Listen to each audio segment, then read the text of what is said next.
오늘 우리가 함께 들을 하나님의 말씀, 신약 성경 사도행전 4장 1절에서 12절 말씀입니다. 사도행전 4장 1절에서 12절 말씀 교독하고요. 12절은 함께 읽겠습니다. 사도들이 백성에게 말할 때 제사장들과 성전 맡은 자와 사두개인들이 이르러 예수 안에 죽은 자의 부활이 있다고 백성을 가르치고 전함을 싫어하여 그들을 잡음에 날이 이미 저물었으므로 이튿날까지 가두었으나 말씀을 들은 사람 중에 믿는 자가 많으니 남자의 수가 약 5천이나 되었더라. 이튿날 관리들과 장로들과 서기관들이 예루살렘에 모였는데 대제사장 안나스와 가야바와 요한과 알렉산더와 및 대제사장의 문중이 다 참여하여 사도들을 가운데 세우고 묻되 너희가 무슨 권세와 누구의 이름으로 이 일을 행하였느냐? 이에 베드로와 성령이 충만하여 이르되 백성의 관리들과 장로들아 만일 병자에게 행한 착한 일에 대하여 이 사람이 어떻게 구원을 받았느냐고 오늘 우리에게 질문한다면 너희와 모든 이스라엘 백성들은 알라. 너희가 십자가에 못 박고 하나님이 죽은 자 가운데서 살리신 나사렛 예수 그리스도의 이름으로 이 사람이 건강하게 되어 너희 앞에 섰느니라. 이 예수는 너희 건축자들의 버린 돌로서 집 모퉁이의 머릿돌이 되었느니라. 다른 이로서는 구원을 받을 수 없나니 천하 사람 중에 구원을 받을 만한 다른 이름을 우리에게 주신 일이 없음이라 하였더라. 아멘. 아멘. 우리가 신앙생활하면서 사실 잘 생각하지 않고 살아가는 부분이기도 한데요. 오늘 본문에서 우리에게 전해주는 그 메시지의 핵심이 바로 그 내용입니다. 이 신앙생활하면서 우리는 외부로부터 어떤 큰 압력이라든지 어떤 정치적인 힘에 의해서 억눌린다든지 아주 극심한 박해, 반대를 받는다든지 그런 상황에 우리는 놓여 있지 않습니다. 굉장히 편안하게, 굉장히 어떻게 보면 자유롭게 우리가 신앙생활 할 수 있죠. 얼마나 감사한지 모릅니다. 그렇지 못한 나라, 민족들이 여전히 있지 않습니까? 멀리 있지도 않고요. 아주 가까이에 있습니다. 자유를 억압받고 특별히 신앙의 자유가 없이 살아가는 그 수많은 사람들, 영적으로 억눌려 사는 사람들. 오늘 저와 여러분들이 그런 환경에 있지 않다는 것은 참 은혜이고요. 너무 감사할 일입니다. 그런데 또 한편으로는 우리가 예수 믿는 그리스도인으로 참 이 믿음에 합당한 삶을 살아간다고 할 때에는 세상이 우리를 그냥 내버려 두지 않는다는 것을 우리가 사실은 기억해야 합니다. 우리가 진리를 따라 살아간다, 우리가 하나님의 말씀대로 살아간다, 그것은요 당연하게 필연적으로 세상으로부터의 반대를 불러오는 일입니다. 이 진리가 그렇기 때문에 그래요. 하나님의 말씀, 이 성경적 진리가 배타적이기 때문에 그렇습니다. 오늘 우리는 이 성경적 진리 때문에 베드로와 요한, 사도들이 경험하게 되는 사건을 우리가 보게 될 겁니다. 더불어서 오늘 우리가 전해야 하는 메시지, 오늘 우리를 변화시킨 메시지, 우리가 끝까지 붙들고 가야 할 그 메시지, 다름 아니라 유일한 구원자는 오직 예수 그리스도 한 분이시다라고 하는 이 분명한 이 말씀의 선포 앞에 오늘 저와 여러분들이 다시 한번 마음에 다짐을 하고 그 은혜에 사로잡히고 오늘 우리에게 주신 이 사명을 끝까지 잘 감당하겠다고 하는 그런 믿음의 결단이 있으시기를 주님의 이름으로 축원합니다. 오늘 본문에 보면 베드로와 요한이 나면서부터 걷지 못하던 이 40여 세 되었던 이 사람을 고치지요. 이 고친 사건 때문에 그들은 산헤드린 공의회 앞에 서게 됩니다. 심판을 받게 되는 거죠. 신문을 받게 됩니다. 이 자리는 누가 섰던 곳이죠? 예수님께서 신문 받으셨던 곳입니다. 바로 산헤드린 공의회죠. 이 두 사도는 바로 그 장소에서 부활하신 예수님에 대해서 담대하게 증거합니다. 이전에 우리가 예수님의 제자들의 모습을 떠올려 본다면 전혀 다른 모습이죠. 예수님이 잡히시던 날 밤에 예수님의 제자들은 다 어떻게 했죠? 뿔뿔이 흩어졌습니다. 도망갔습니다. 왜요? 세상의 정치적인 힘 앞에, 종교적인 그 권력 앞에 그들은 두려웠기 때문이죠. 그들의 인생이 잘못될까 봐, 그들의 인생이 끝날까 봐, 감옥에서 죽음으로 그들의 삶을 마치게 될까 봐 제자들은 두려웠습니다.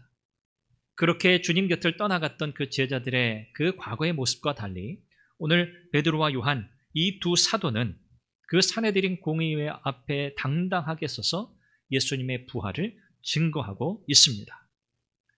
오늘 우리가 세상에서 예수님의 부활의 증인으로 살아야 한다. 이것이 사도행전의 메시지인데 우리가 어떻게 하면 그렇게 살아갈 수 있을까요? 다름 아닌 분명한 확신이 있어야 합니다. 예수 그리스도가 누구신가? 예수 그리스도 그분은 나의 구주시다. 예수 그리스도 그분은 하나님이시다. 예수 그리스도 그분은 지금도 살아계셔서 온 만물을 통치하시는 주님이시다. 할렐루야. 이 확신을 가지고 살아갈 때 우리는 세상에서 담대하게 예수 그리스도의 부활을 증거할 수 있는 줄로 믿습니다. 이와 같은 믿음, 이와 같은 확신을 가지고 살아갈 때 우리가 기억해야 할 것 다름 아니라 숱한 반대와 방해, 정죄를 받게 된다는 거예요. 그래서 이것은 우리가 각오해야 할 사항입니다. 우리가 예수 그리스도의 부활의 증인으로 하나님의 백성으로 그리스도인으로 세상에 바르고 분명하게 살아갈 때에는 세상으로부터 숱한 반대를 받게 된다는 거예요. 또 정죄, 비난, 비판을 받게 된다는 거예요. 이것을 각오해야 한다는 거죠. 우리가 복음을 전할 때 누구든지 다 어찌하면 좋은가? 어찌할꼬? 우리가 죄인으로구나. 우리는 망하게 되었구나. 우리가 예수님 믿어야겠구나. 라고 누구든지 다 그렇게 반응해 준다면 얼마나 고맙겠습니까? 얼마나 즐거울까요? 그러나 그렇지 않습니다. 반대하는 자들, 회개하는 자들도 있지만 반대하는 자들도 너무너무 많습니다. 오늘 본문에 이르기까지 우리는 특별히 베드로의 이 설교를 통해서 이미 3,000명이나 되는 사람들이 회심하게 되었던 것을 우리는 기억하고요. 또 오늘 이 본문에 이 베드로의 두 번째 설교를 듣고 회심한 남자들의 숫자만 해도 몇 명이 된다고 기록하죠? 5,000명이나 된다고 성경이 기록하고 있습니다. 당시 예루살렘의 인구를 한 25,000명에서 3만 명 정도 사이라고 그렇게 추정해요. 베드로의 설교를 통해서 회심한 사람들, 복음을 믿고 예수님을 영접한 사람들, 그들의 숫자, 남자만 헤아렸으니까요. 그 이외의 사람들까지 다 헤아린다면 좋게 10,000명은 넘어설 것 같아요. 그러니까 3만 명이라고 생각해도 이 도시 인구의 몇 명이 예수님 믿은 거예요? 비율로 따지면 3분의 1이에요. 그렇죠? 3분의 1이나 되는 사람들이 예수님을 믿게 되는 놀라운 역사가 일어났습니다. 여러분, 이런 상황 때문에 누가 두려워할까요? 당시 정치, 종교 지도자들, 그들의 모임인 사내들인 공의회, 그들이 두려워하게 되었어요. 인구의 3분의 1이나 되는 사람들이 예수를 믿게 되었다? 그들은 당시의 기득권층이거든요. 그들은 당시의 백성들을 다스리면서 그들의 권력, 그들의 힘으로 그들을 좌지우지하면서 자기가 누릴 것들은 다 누리면서 살던 그런 사람들이거든요. 이런 사람들이 두려워해서 특별히 이 베드로와 요한으로 인해서 일어난 이 치유의 사건, 이 일에 대해서 그들이 섣불리 다가가지 못하고 뭔가 쉽게 결정 내리지 못하게 돼요. 무엇 때문에요? 예수 믿은 수많은 그리스도인들 때문에. 그들의 눈을 의식할 수밖에 없는 거예요. 한두 사람 정도 되면 그건 그냥 무시해도 아무 상관이 없었겠죠. 그런데 이 엄청난 수의 회심한 자들로 인해서 이 사내들인 공의회조차도 주저하고 망설이게 되는 모습을 우리는 보게 돼요. 우리가 이 세상 속에 살아가면서 어떻게 이 세상을 변화시킬 수 있을까? 어떻게 세상에 선한 영향력을 미칠 수 있을까? 사실 우리는 늘 이거 고민합니다. 그리고 어떻게 해서든지 실천해 보려고 애를 쓰죠. 그런데 이 성경의 기록을 통해서 볼 때 우리가 한 가지 중요한 사실을 배우게 돼요. 결국 세상이 두려워하게 되고 결국 그 두려움 속에서 그들이 살 길을 찾게 되는 변화의 그 접촉점은 어디에 있는가? 예수 그리스도를 진실하게 믿는 하나님의 사람들이로구나. 예수 그리스도를 믿는 하나님의 백성들, 그리스도인들, 그들로 인해서 세상은 사실 두려워하게 되는 거예요. 세상이 우리 보고 무서워할 게 뭐가 있겠습니까? 우리가 어떤 정치적인 힘이 강하게 있습니까? 어떤 우리가 세상적인 어떤 명예, 부를 가지고 호령하고 살아갑니까? 그렇지 않거든요. 세상 사람들이 저와 여러분들을 주목해 볼 이유가 없어요. 그들은 우리에게 관심이 없거든요. 그들의 이익을 따라 움직이며 살아가는 사람들이기 때문에 이익이 있다? 그러면 관심을 두겠죠. 그런데 이익이 없다? 관심 두지 않아요. 무시합니다. 그들에게 우리는 별 볼 일 없는 사람들일 거예요.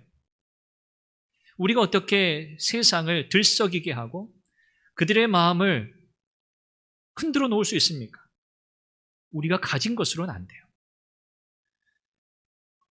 오직 예수 그리스도, 우리의 구원자, 참 살아계신 하나님, 예수 그리스도 그분이 아니고서는 여러분 결코 우리는 세상을 두렵게 할 수 없어요. 세상을 흔들 수 없어요. 베드로와 요한이 금과 은은 내게 없지만 내게 있는 것을 당신에게 전부 줍니다. 곧 나사렛 그리스도, 나사렛 예수 그리스도의 이름. 이것이 오늘 저와 여러분들이 붙들어야 할 이름인 줄로 믿습니다. 미국에서 한 설문조사를 했어요. 복음주의 기독교인들, 우리가 흔히 이제 그렇게 표현하는데 복음주의라고 하는 이 표현을 써요. 이제 예수님 믿는 가장 넓은 범위의 이 신앙인들, 그리스도인들을 가리키는 그 표현이 복음주의라고 하는 표현이거든요. 그들을 대상으로 설문조사를 했어요. 당신들은 성경적인 세계관을 그대로 수용하고 그대로 삶 속에 적용하며 살아가고 있습니까? 라고 질문을 했는데 거의 대부분의 사람들이 어떤 대답을 했을까요? 네, 그렇습니다. 아니면 아니요, 그렇지 않습니다. 어떤 대답이 많았을까요? 벌써 이런 질문을 제가 할 때에는 긍정적인 답을 말씀드리려고 하는 게 아니죠. 부정적인 답이에요. 그렇습니다. 아니요, 그렇지 않습니다. 당신 예수 믿지 않아요? 당신 신앙생활 하지 않습니까? 당신은 소위 복음주의 기독교인이라고 불리지 않습니까? 네, 그건 맞습니다. 그런데 왜 당신은 성경적 진리, 하나님의 말씀으로 이루어진 이 성경적 세계관에 대해서 당신은 온전하게 받아들이지 않습니까? 라고 묻게 되는 거예요. 이미 그들의 마음속에는 어떤 사상이 깊이 들어가 있느냐면 소위 말하는 관용의 정신이라고 하는 이 시대의 정신이 그들의 마음속에 깊이 들어가 있어요. 관용의 정신. 여러분, 관용이라는 말 좋아요? 안 좋아요? 좋은 단어지요. 관용을 베풀어라. 좋은 말이에요. 상대방을 배려하고 이해하고 기회를 주고 기다려주고, 관용이라고 하는 단어는 굉장히 좋은 의미의 단어입니다. 그런데 오늘 이 시대를 사로잡고 있는 시대의 하나의 정신 가운데 하나로 불리우는 이 종교적 관용이라고 하는 것, 이것은 성경적 진리와 기독교 신앙을 심하게 훼손하고 무너뜨리는 요소입니다. 이 종교적 관용이라고 하는 것, 이건 뭘까요? 모든 사람들이 사실 이거를 기본적인 신념으로 받아들이고 살아가고 있어요. 오늘 이 시대에는. 바로 이런 거예요. 어떤 종교를 가졌든 당신의 배경이 어떠하든지 아무 상관이 없다는 거예요. 법의 보호 아래에서 모든 배경, 모든 종교, 이것은 전부 다 인정되어야 한다. 동일하게 받아들여져야 한다라고 하는 거예요. 우리는 이것을 종교다원주의 혹은 이제 세속주의 그렇게 부릅니다. 모든 종교가 동일하다. 또는 모든 종교는 다 거짓이다. 라고 부르는 거예요. 그게 오늘 이 시대의 종교적 관용이라고 하는 시대의 정신이에요. 조금 더 달리 표현하면 이런 거죠. 무엇을 믿든 상관이 없다. 누구를 믿든 상관이 없다. 왜요? 결국 다 구원받을 거니까. 그래서 중요한 건 뭐예요? 누구를 믿느냐가 아니라 착하게 사느냐. 그게 중요한 거예요. 진실하게 사느냐. 그게 제일 중요한 시대예요. 누구를 믿느냐, 구원의 대상, 그것 별로 중요하지 않아요. 왜요? 모든 종교에 다 구원의 길이 있기 때문에. 가는 길만 다를 뿐이지 우리는 결국 다 동일한 목적지에 도착하게 된다고 믿는 거예요. 그건 아멘이 아닙니다. 네. 뭘 믿든 천국에 가나요? 누굴 믿어야 천국에 가요? 예수 그리스도 그분만이 구원의 길이에요. 그런데 오늘 이 시대에는 그렇지 않다는 거예요. 불교에도 구원이 있고 뭐 철학에도 구원이 있고 이슬람교에도 구원이 있고 다양한 구원의 길을 다 제시하는 거예요. 그건 틀린 거예요. 예수님께서 요한복음 14장 6절에서 하신 말씀 여러분 기억하시잖아요. 내가 곧 길이요 진리요 생명이니 나로 말미암지 않고는 아버지께로 올 자가 있다 없다? 없다. 내가 곧 길이요. 여러분 영어 성경의 표현 여러분 기억하시잖아요. I am the way. 그렇죠? The way. 유일한 길이란 뜻이에요. Only way예요. 하나님께로 가는 길은 없어요. 다른 길은 없어요. 예수 그리스도를 통한 길밖에 없어요. 여러분 우리 이 기독교인들이 오늘 이 교회가 사실 이 진리를 선포하고 증거해야 하거든요. 이것이 교회의 본질적 사명이잖아요. 자, 우리가 예수 그리스도가 아니고서는 구원에 이르지 못합니다. 예수님 믿어야만 구원받아요. 라고 하는 이 성경적 진리, 이 복음의 메시지를 오늘 이 세상에 우리가 선포하고 나아갈 때 여러분 세상은 우리를 어떻게 받아들일까요? 박수치면서 열렬히 환영하면서 맞습니다. 당신의 말이 100번 맞습니다. 예수 믿어야 구원받아요. 이 귀하고 복된 소식을 전해주니 너무 고맙습니다. 여러분 그렇게 반응합니까? 여러분 그런 분 만나본 적 있으세요? 여러분 전도하실 때 두 팔 벌려 환영하면서 이제 나타났냐고 없으시죠? 그런 경우 없으시죠? 우리가 이 진리를 붙들고 나아갈 때 우리는 결코 환영받지 못해요. 왜요? 이 성경적 진리는 배타적 진리이기 때문에 그래요. 이 세상 사람들이 제일 싫어하는 말이 뭔지 아세요? 요즘에? 배타성이에요. 제일 싫어해요. 배타성. 왜 너만 맞다고 그래? 왜 너만 옳다고 그래? 왜 교회만 맞다고 그래? 교회에만 구원이 있다고 그래? 왜 예수님만 믿어야 한다고 그래? 그거 싫어. 너무 배타적이야. 너무 차별적이야. 난 그런 종교 싫어. 이 시대가 그렇다는 거예요. 여러분 그러나 이 성경의 진리는 다른 사람들을 차별하거나 무시하거나 깔아뭉개지 않아요. 왜요? 이 복음은 하나님의 사랑이거든요. 그 누구보다도 인간을 존귀하고 존엄하게 여기거든요. 이 성경의 진리거든요. 세상 사람들이 교회를 바라보면서 오늘 그리스도인들을 바라보면서 참 많이 오해하는 부분도 많아요. 그런데 그 오해를 불러온 그 원인 책임도 사실 우리에게 있어요. 교회에게 있는 거예요. 여러분 챗 GPT라고 아시죠? 챗 GPT. 요즘 아주 큰 핫 이슈잖아요. 그 챗 GPT에 제가 질문을 했어요. 이런저런 질문들을 제가 많이 이렇게 던져보는데 오늘 교회가 기독교인들이 비난받는 이유가 무엇인가? 이렇게 질문했어요. 여러 가지 답이 나와요. 한 5, 6개 답이 이렇게 쭉 나오더라고요. 근데 그 가운데 결론이 뭐냐면 기독교의 진리 자체가 문제라기보다는 기독교의 메시지 자체가 문제라기보다는 그 메시지를 해석하고 그 메시지를 따라 살아가는 그리스도인들, 기독교인들의 신앙의 행위가 사람들에게 문제가 된다는 거예요. 답이 그렇게 나와요. 비난받는 이유, 인정받지 못한 이유, 기독교인들의 행동 때문이다. 그렇게 답이 나왔어요. 참 우리가 생각할 바가 많습니다. 우리가 하나님의 말씀이 진리인 걸 믿습니다. 예수 그리스도만이 우리의 유일한 구원자임을 우리는 믿습니다. 그래서 우리는 그 메시지, 그 진리를 세상에 증거하고 드러내고 선포하며 살아가야 한다는 거 우리는 잘 압니다. 그런데 이 메시지를 전달하는 메신저, 이 메시지를 전달하는 오늘 저와 여러분들, 오늘 교회와 그리스도인들의 삶이 세상 사람들에게 어떻게 비추어지느냐에 따라서 우리가 전달하는 메시지가 그들에게 들리기도 하고 들리지 않기도 하고 거부되고 거절된다는 것은 정말 우리가 심각하게 여겨야 할 것입니다. 하나님의 말씀의 선포를 따라 성령의 역사는 인간적인 제한, 제약을 받지 않으세요. 하나님의 말씀 복음이 선포되는 곳마다 성령께서 역사하셔서 한 사람을 온전히 뒤집어 엎으시고 새롭게 하시는 일들을 하나님은 하시고 하실 수 있으세요. 그런데 하나님은 저와 여러분들 오늘 이 땅의 교회를 택하셨어요. 그 일을 하라고. 교회의 사명은 제멋대로 살면서 저 마음대로 하면서 복음을 전하는 게 아니죠. 도덕적이지 않고 비윤리적인 삶을 살아가면서 예수 그리스도가 유일한 구원자라고 그렇게 선포하는 삶을 살아가는 게 아니죠.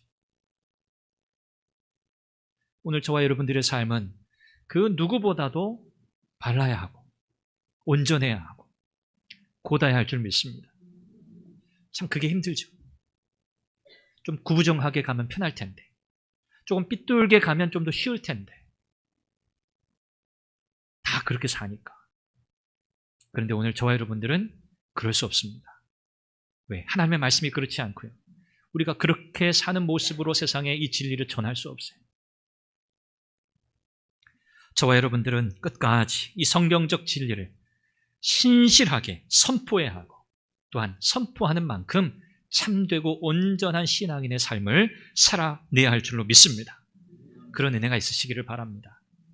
여러분, 오늘 본문을 통해서 두 가지 우리가 기억해야 돼요. 반대가 있다는 사실을 기억하세요. 반대는 당연하다.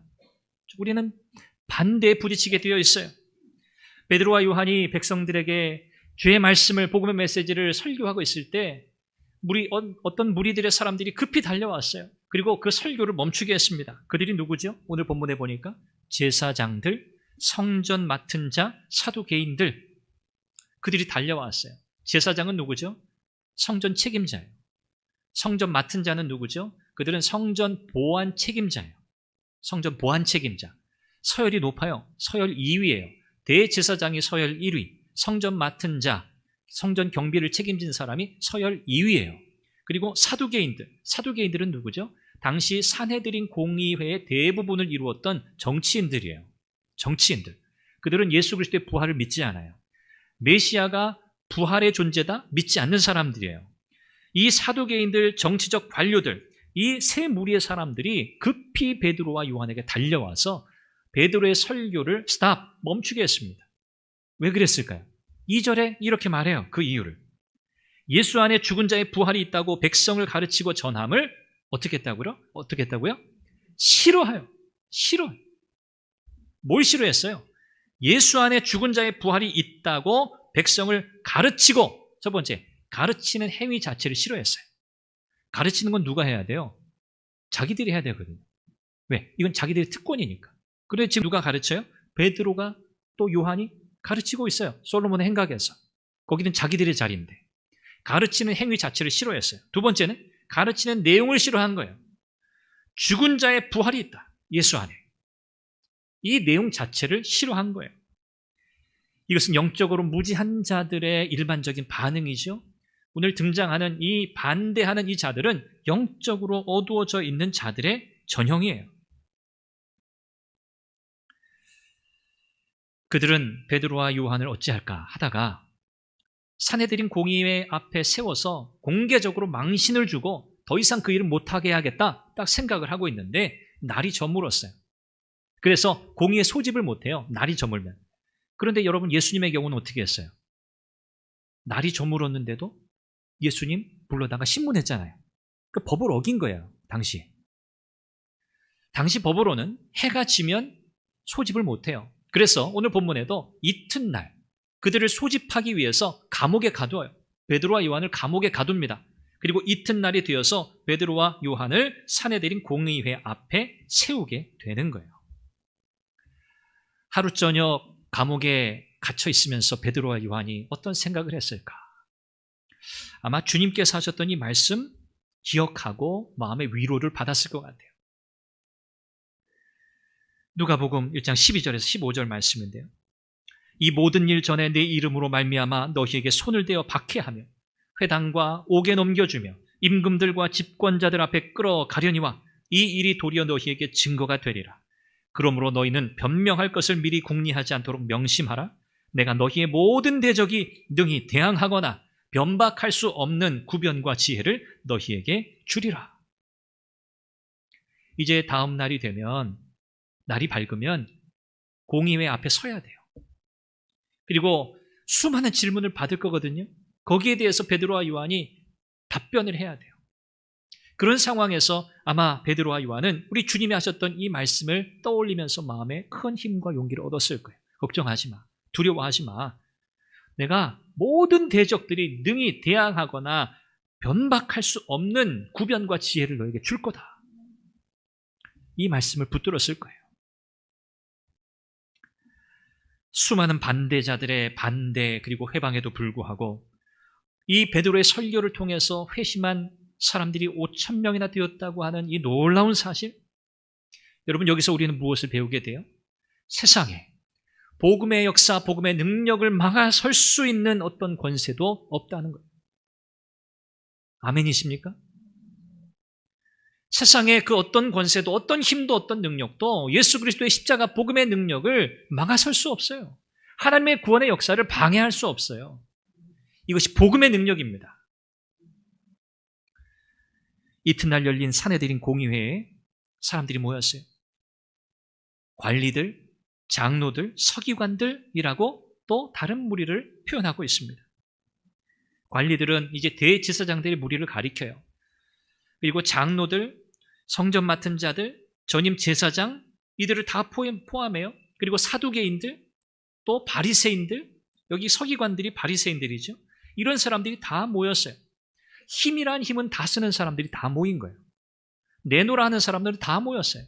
그들의 한마디, 이 공의회에서 결정 한 번만 내리면 이제 모든 것은 다 법대로 진행이 돼요. 더 이상 막아설 수 없는 막강한 세상 권력이에요.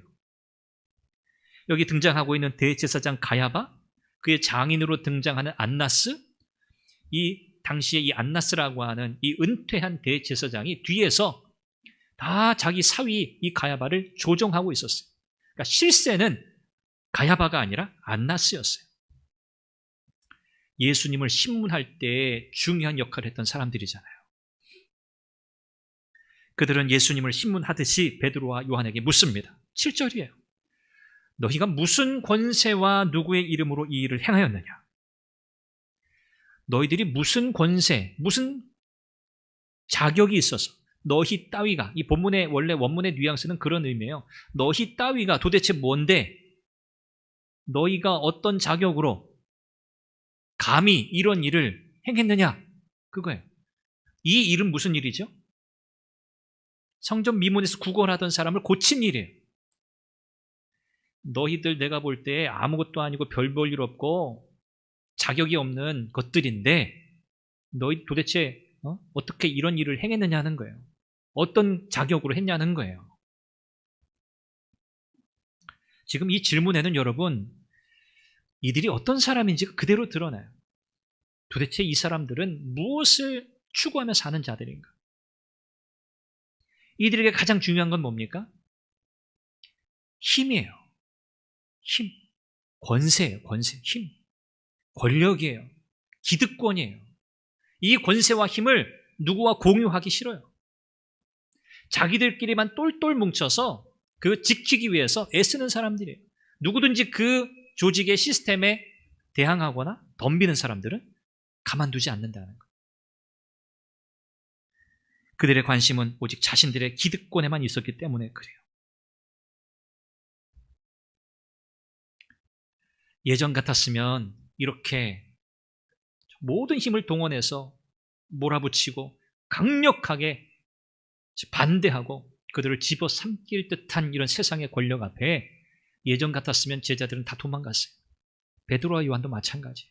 다 흩어졌을 거예요. 그런데 그러지 않아요. 달라졌어요. 변화됐어요. 더 이상 도망가지 않아요.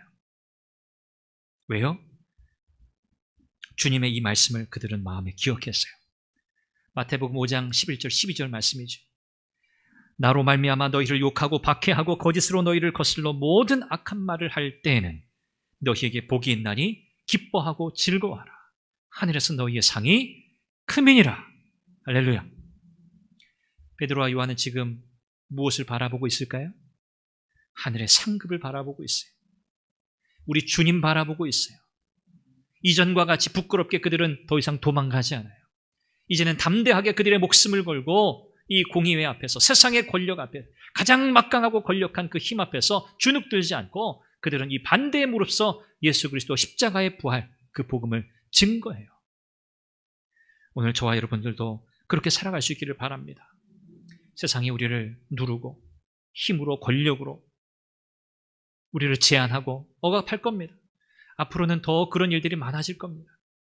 그러나 여러분, 주눅들지 말고 물러서지 않고 담대하게 하늘의 상을 바라보시며 끝까지 부활의 증인의 삶을 살아가실 수 있기를 바랍니다.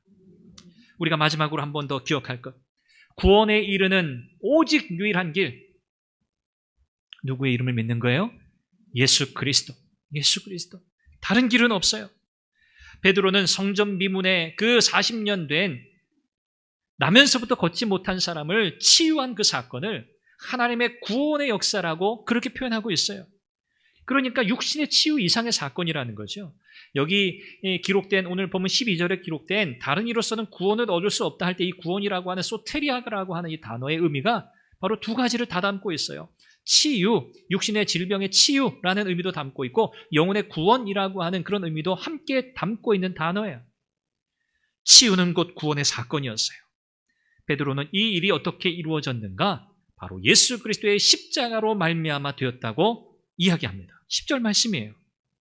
너희와 모든 이스라엘 백성들은 알라.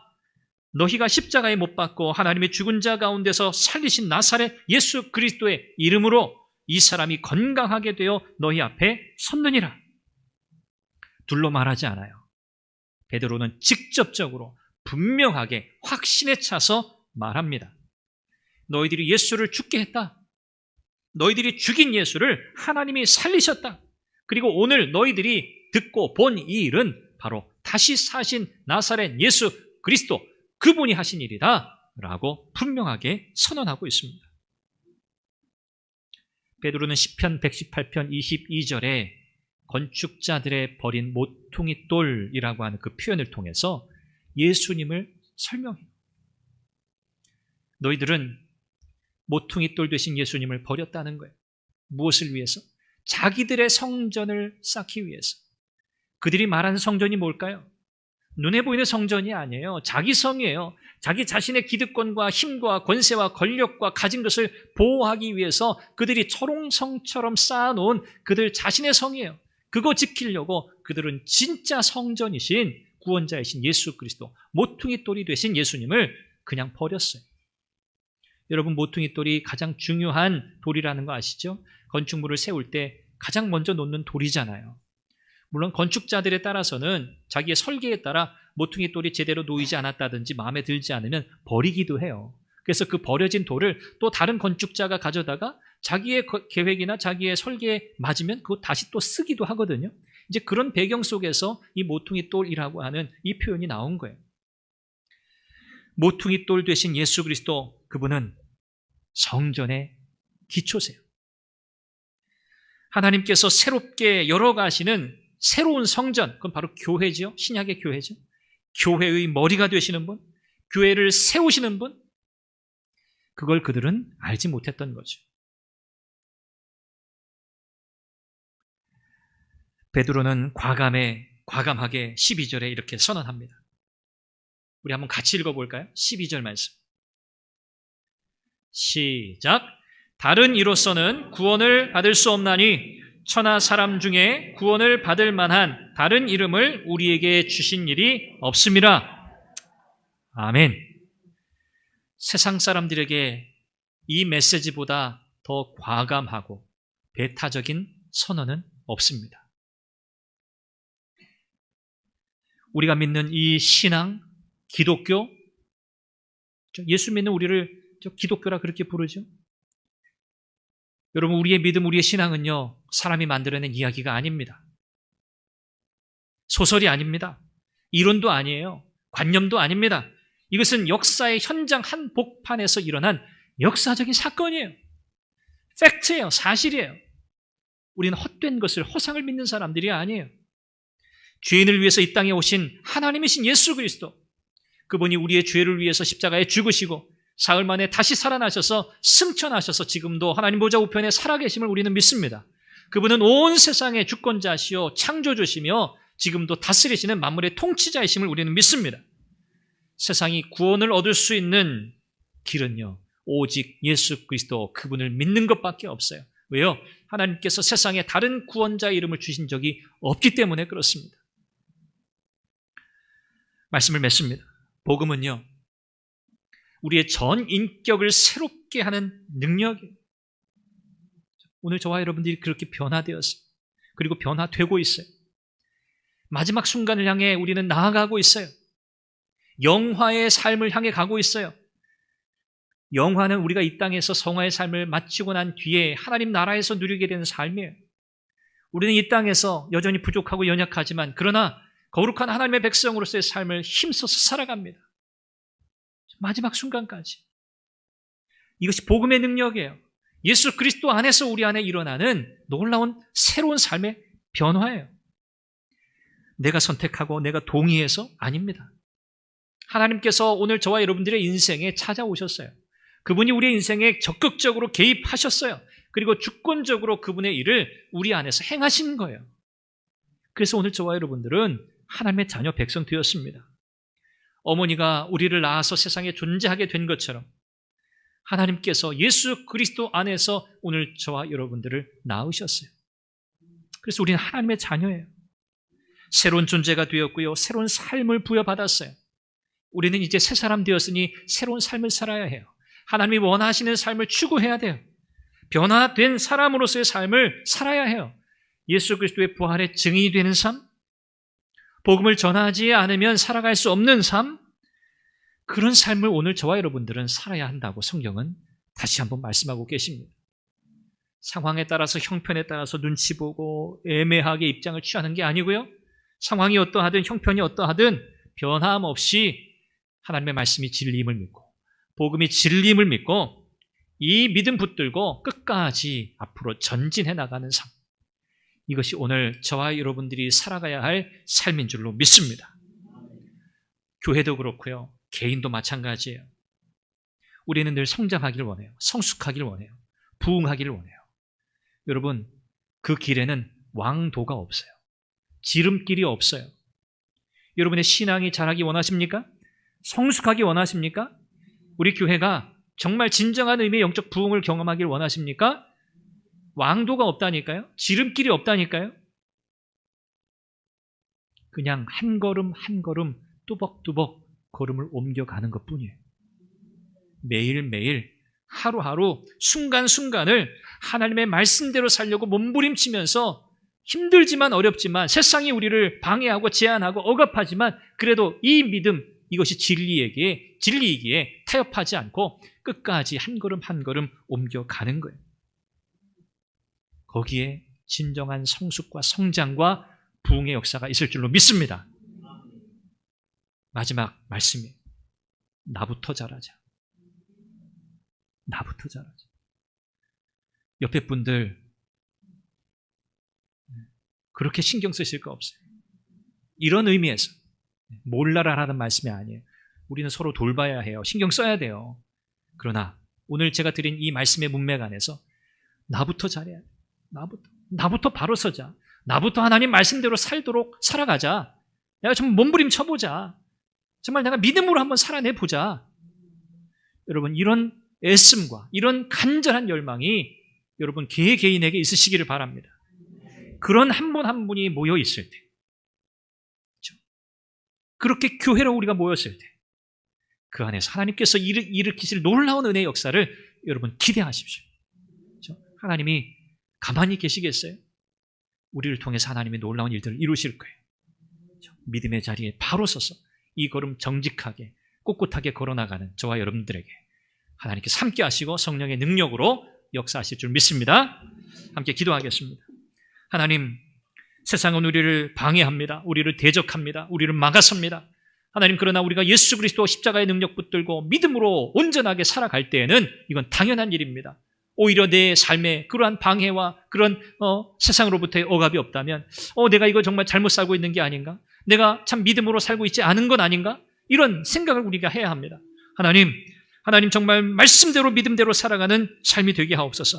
내 개인의 영적인 성장과 성숙, 교회의 영적인 성장과 부흥도 하나님, 내가 정말 믿음으로 살아갈 때, 여기 모인 우리 한 사람 한 사람이 말씀대로 살아갈 때 하나님께서 우리 가운데 부어주시는 은혜인 줄 믿습니다. 하나님 앞에 바로 서게 하옵소서. 말씀 붙들고 믿음으로 살아내게 하옵소서. 우리 같이 함께 간절히 한번 기도하겠습니다.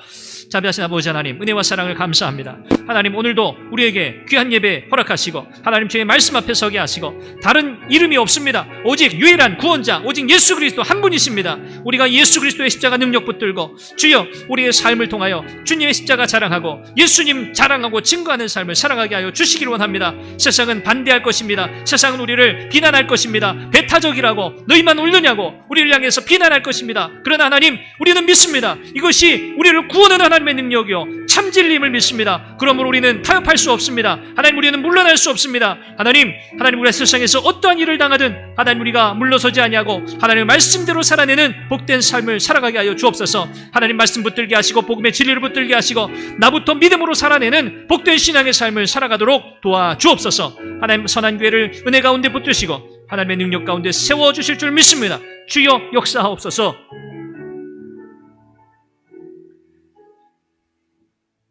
하나님 아버지, 오늘도 주의 말씀을 우리에게 주시니 감사합니다. 하나님, 우리가 다시 붙들어야 할 말씀, 우리가 확신을 가지고 세상 속에 담대히 선포하며 나아가야 할 메시지, 하나님, 세상의 반대와 세상의 억압과 세상의 방해가 있을 것입니다. 그러나 두려워하거나 낙심하거나 뒤로 물러나지 않도록 도와주시고 성령으로 충만하게 하시고 베드로와 요한이 사내들인 공의회 앞에서 담대하게 예수 그리스도의 부활의 증인이 되었던 것처럼 오늘 선한 교회도, 오늘 여기 모여 하나님을 예배하는 우리 모든 믿음의 지체들도 세상 속에서 그와 같이 당당하게 살아내게 하여 주옵소서. 그럴 때 하나님께서 우리를 통하여 역사하실 뿐 아니라 구원받는 자의 수를 날마다 더하게 하실 줄로 믿습니다. 예수 그리스도가 능력을 믿습니다. 하나님, 우리 교회를 복되게 하시고 성도들의 삶을 주의 능력으로 붙들어 주옵소서. 예수님의 이름으로 기도합니다. 아멘.